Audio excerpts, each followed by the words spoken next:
and she is somebody that has a combination, I think, of talents that are needed today in government, and that is a real understanding of the mixture of domestic and foreign policy, of understanding the people that she wants to represent, the makeup of what people want and what they expect of government these days. I think that her national security background is obviously very helpful. I have spent a lot of time on the Hill, and I think having somebody that understands it and is willing to talk about national security issues as they relate to domestic issues is going to be very important. I also think that this is a very special year. And every election makes a difference, but I think that the signals that will come out of this midterm will have a huge effect. I'm obviously very pleased to see how many women are running. It is an extraordinary number, and I'm pleased to know one of the really good and very dependable and smart candidates. And so I think the combination that Lauren offers to the people of Florida that she's going to represent is very important, but also what it means that it's Florida, because it is a bellwether state, and there are so many messages that are really coming out of it, so your support for Lauren at this time, it would be important any time, but I think the bottom line at the moment, this is one of the most important elections that is out there. Because of the message that it's sending and the kind of person that Lauren is and her dedication. So I'm delighted to be able to have her here and to have her tell you more about what is happening in her district and what will happen when she gets here and how we can all help her once she is here. So Lauren, with that. Thank you.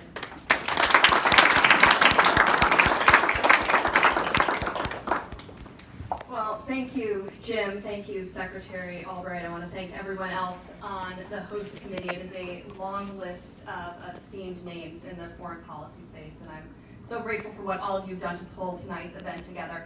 I'm going to start tonight in a little bit of an unusual way by telling a story that goes back to my first year of law school. So my first year of law school, I took a human rights law class from a guy I know a number of you in the room know, Harold Coe. And one of the main features of this class was that every student in the class had to give a presentation in which you pretended to be an advisor to the Secretary of State, and you had to write a memo, and you had to get up in front of the class and present that memo to Harold Coe, who pretended to be the Secretary of State, and you had to convince him to make an important policy decision.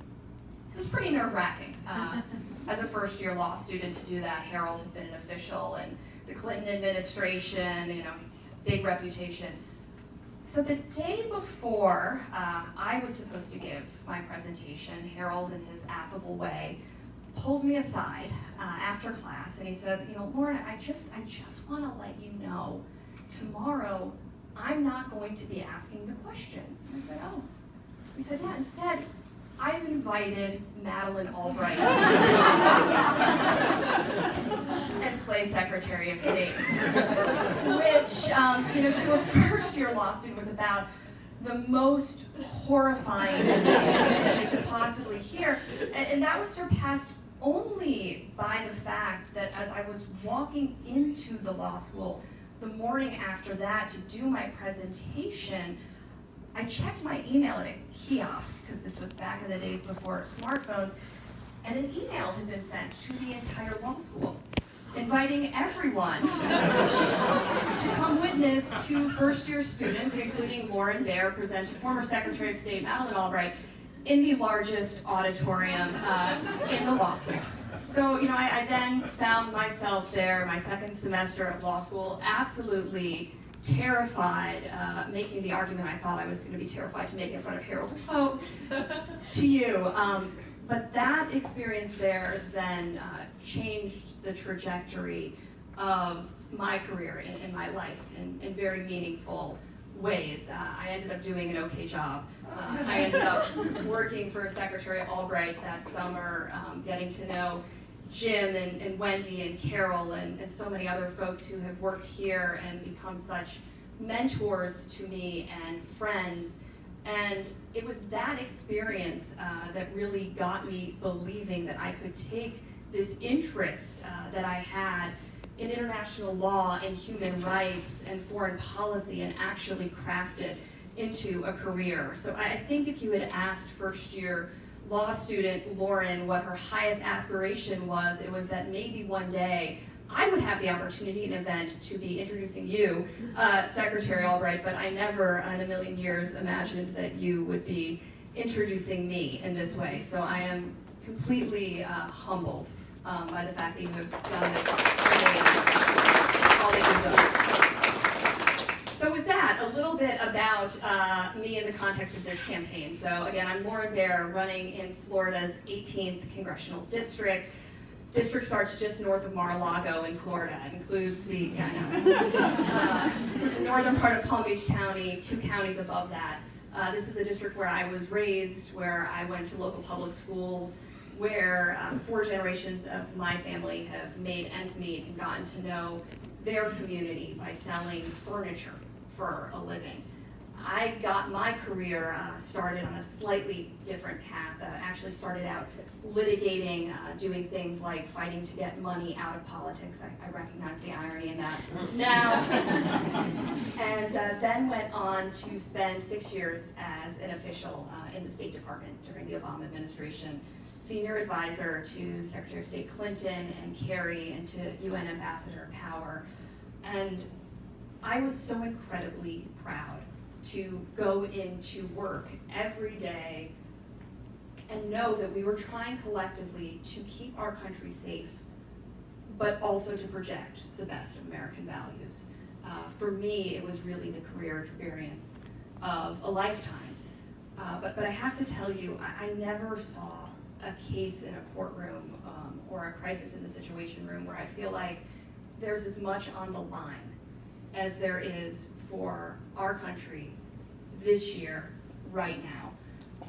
I never thought in a million years that I would run for office. I think like a lot of folks in this room, I fancied myself a policy wonk. I was someone of the world of policy, not politics. But 2016 changed everything for me. It changed everything because of the outcome of that election, and it changed everything because 2 weeks before that, I had given birth to a baby girl. And I just remember, that 2-week period between October 22nd and November 8th. And my wife Emily and I had so much hope. We're so excited about the world that our daughter was being born into.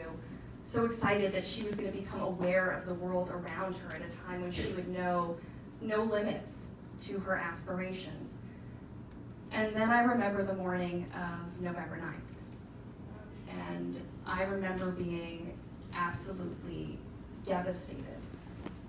For me, though, that devastation, it very quickly turned into introspection and me asking myself the question, how can I have impact in the age of Donald Trump, and how can I create the kind of world that I want my daughter to live in? First answer to that question was not running for office. I'm not totally crazy. It was not answer number 5, number 10.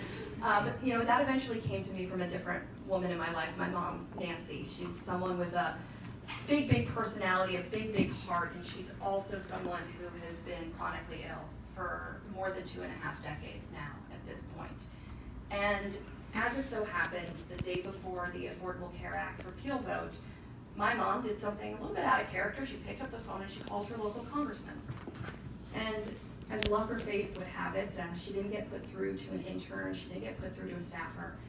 My mom got put through to the congressman himself. And she said, I'm one of your constituents. I have multiple pre-existing conditions. I'm too young for Medicare. And if there were still lifetime or annual caps on insurance coverage, I would be totally uninsurable. And he listened to her very, very politely, and then he voted the next day to repeal. Now for me, that was the if not now, when, if not me, who kind of moment, because this wasn't just about my mother. There were 74,000 people in our community who stood to lose their health care from repeal of the Affordable Care Act. And I took a step back and I thought, I've always wondered what I would do at a time when I felt our values, our institutions were really under threat. And the answer, quite simply, was that I wasn't going to sit on the sidelines. I was going to get in the arena and fight. And I was going to do it for my own mother and my own daughter, but for every other mother, father, son, daughter in the district, because the stakes were really just too high to sit this one out on the sidelines. People ask me a lot why exactly it is that I'm running for office. And I feel like there's an answer when you look at the political discourse today. Because I don't understand how we can say our economy is working when the stock market is booming. But every day I talk to people who are working 40, 50 hours a week, and they're struggling to make ends meet. And we're giving a tax cut to the ultra wealthy and putting Medicare and Social Security on this chopping block. I don't understand right now how we can say we're genuinely interested in expanding access to health care when we're taking votes that will rip care away from millions of Americans, including those with pre-existing conditions. I don't know how we can talk about protecting the environment when we have a climate change denialist at the head of the EPA and we are rolling back those hard-fought protections for our air and our water that we have worked for years. I don't understand how we can say we're promoting the best of American values when we are separating parents from their children at the border, or how we can say we're keeping our kids safe when they are getting gunned down in our schools and in our community centers and on our streets.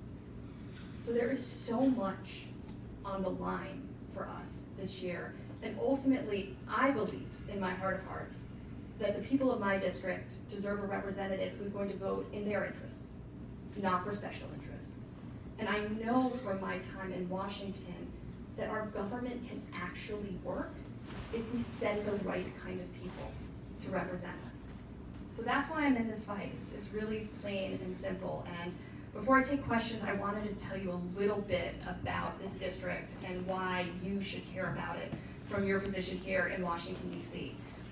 If you remember three things about Florida's 18th district, I want you to remember this. Number one, this is a winnable district. There's a lot of talk this year about swing districts. This one is a genuine swing district. We are 40% Democrat, 40% Republican, 20% independent. This is a district that has ping-ponged back and forth between Democratic and Republican control. So Obama won here before Trump won here. And we had a popular Democratic Congressman, Patrick Worthy, who won his re-elect in 2014 with 60% of the vote. And then in 2016, he left the seat to run against Marco Rubio, and we ended up with Brian Mast.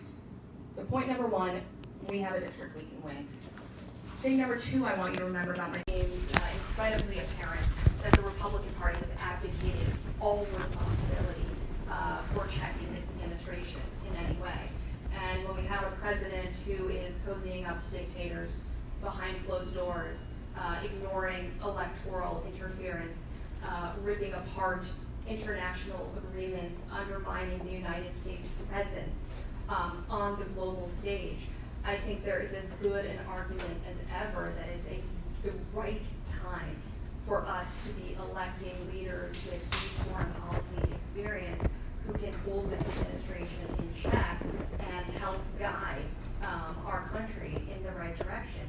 Now, as for countering the Trump foreign policy, you know, the way that I look at it is I always call back on the conversations that I had, that I know so many of you in this room had when we were making policy decisions. And if you worked at the State Department, there were usually folks from DOD in the room when important decisions were being made. And usually those folks were the first ones to say that we should be leading with diplomacy in our country. We should be leading with the best of American values. We should be investing in things like democracy and human rights and civil society, because that helps limit the risks that we expose our troops to. Boots on the ground should always be a last resort. And that we can be, if you will say, putting America first when we are values first for our country, as opposed to guns blazing military first as well. And I found that is an argument that actually tends to resonate quite well with voters, particularly in these precarious times. So maybe we can take one or two more and then we'll let you guys go on the break. Hi there, my name is Alyssa Stockton and work at a tech startup here in DC. Lauren, two of your constituents are my two nieces, who are 7 and 3 respectively, so appreciate you stepping up and being a role model for them and showing that girls can run for Congress, because that's just what they do. Would love to hear from you, what are the issues that your constituents and voters care most about? I think whenever we can get out of the DC bubble, it's always wonderful to hear what voters are really caring about and what is going to make them show up on November, and how we can kind of be reminded of that and get out of the DC bubble.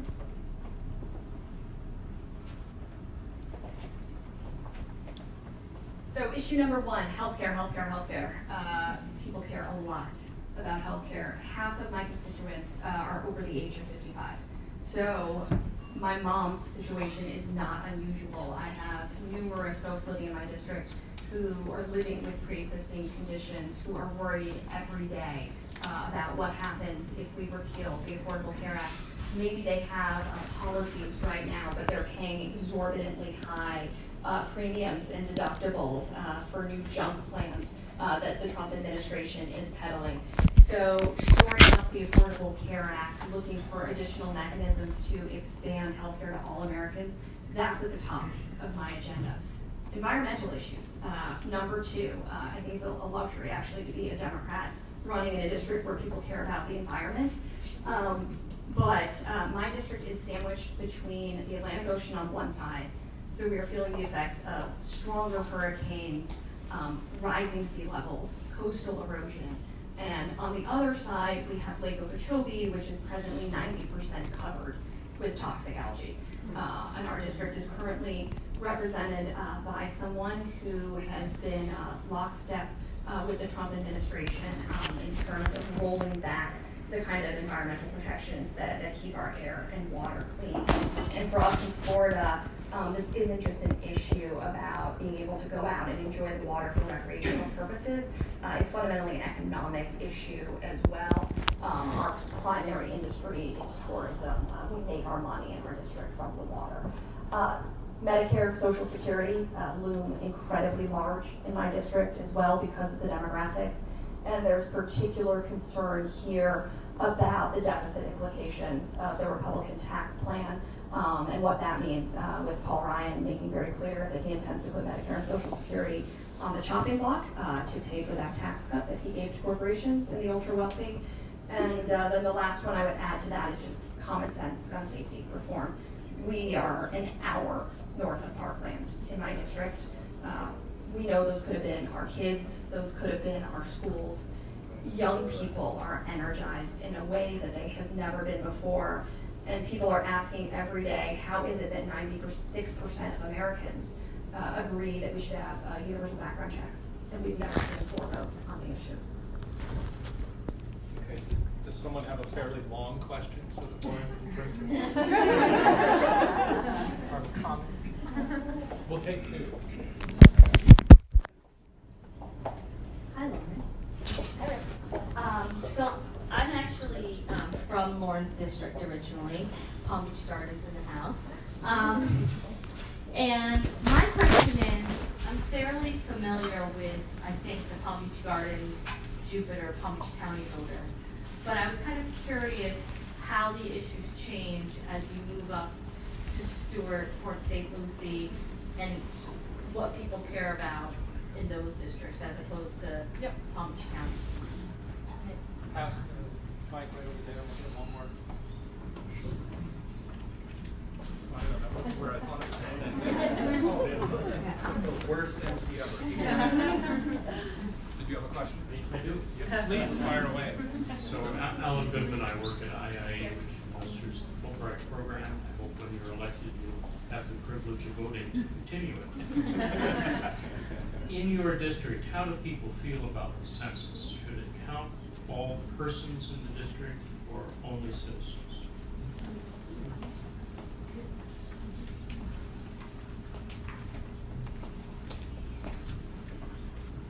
Well, I'll start with your question first, Alan. We haven't polled on this issue. My best guess is that it tracks party lines in the way that it does in other parts of the country.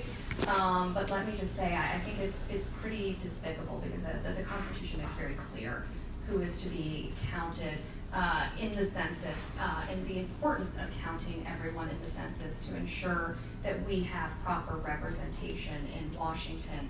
I see this fight over the census as just another attempt by the Republican Party to distort our democracy so that they're not actually playing by the rules, to twist things to their advantage. It's part and parcel with what we're seeing with gerrymandering and voter suppression and the like. So for me, it's incredibly important that we're counting all people, citizens and non-citizens alike.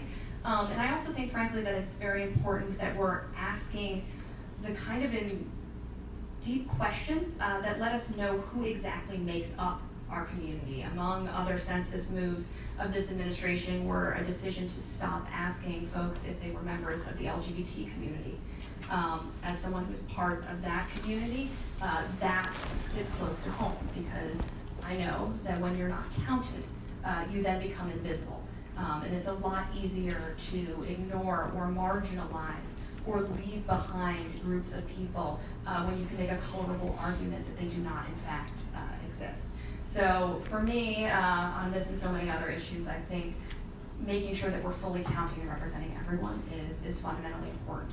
Now, Marissa, your question gets to the sort of interesting and diverse nature of my district. So my district kind of sits on that dividing line where Florida goes from being South Florida to a little bit more like the Deep South. The three counties are very different. In some ways, the issues that people care about in those different areas vary somewhat. Palm Beach Gardens, as you know, where we grew up, more heavily Jewish, slightly more affluent part of the area. You move farther north into Martin County, man, there's a diverse county there. On one end, you've got Hutchinson Island, one of the wealthiest zip codes in the entire United States. On the other hand, you have Indiantown, which is a small community, mostly of sharecropping farmers. And then you get up north into St. Lucie County, fastest growing Democratic county in the state of Florida. You've got a lot of decently well-off, middle-class suburbanites, a lot of retirees, but you also have Fort Pierce, which is a majority-minority city where people are really struggling to get by, and bread and butter economic issues are at the top of the agenda. The way I look at it, as a representative, you are elected to represent all of your constituents, which means I don't get to pick and choose whether I'm just talking about what matters to folks in Palm Beach Gardens or Stewart or Fort Pierce. I have to talk to all of them. I have to listen to all of them. And every issue that's important for people in my community, whether it's people in Martin County who live on the water and are concerned about toxic algae, or people in Fort Pierce who are concerned about gun violence in their streets, or people in Palm Beach Gardens who might be Israel voters, that all has to be on the agenda for me. And I think it is a richer political conversation when someone who's running for office attempts to engage their entire district in one that is as diverse as mine, to draw a broad range of voters and then hopefully to get to Washington and work in a way that's going to benefit the entirety of our community. So,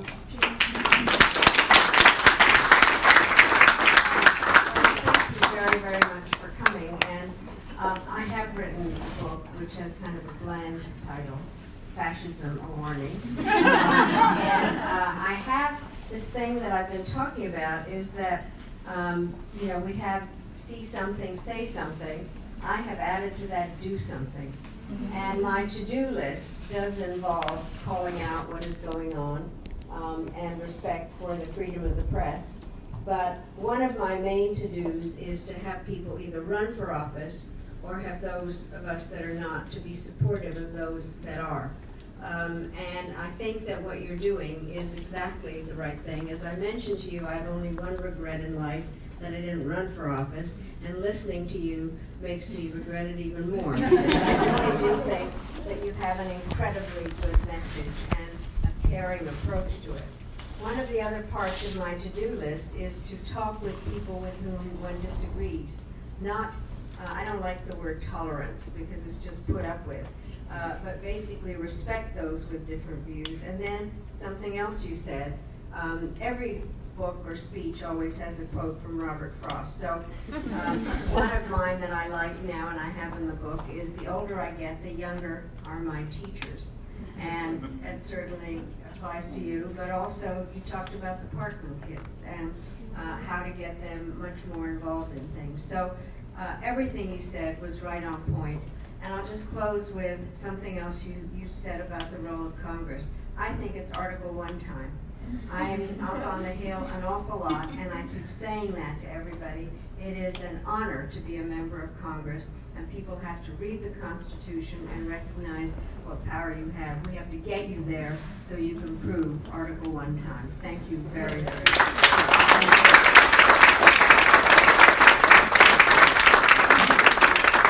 Thank you very much.